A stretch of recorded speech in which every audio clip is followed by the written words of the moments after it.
Believing in Jesus is a continuous action that is about trust, commitment, and a deep sense of faith, which leads to salvation and eternal life.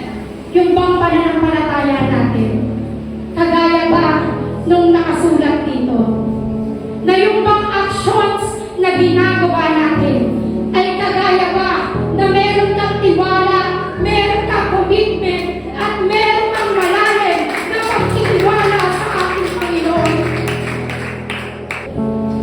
Sa araw-araw pa ng buhay natin, na ibibigay ba natin yung buhay natin, yung puso natin, yung soul natin? Ngayon tatanungin ko kayo, sapat ba yung pananampalataya mo na ibinibigay sa Lord doon sa pag-ibig na natatanggap natin?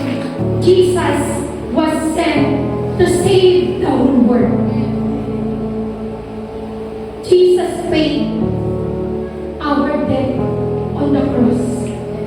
Binayaran ng Lord ang bawat kasalanan natin doon sa cross ng Kalbaryo. Dahil ang desire ng Lord ay walang iba, kundi maligtas ka. Ikaw na nakakapakinig, ang sabi ng Lord, binayaran ko yung kasalanan mo para maligtas ka.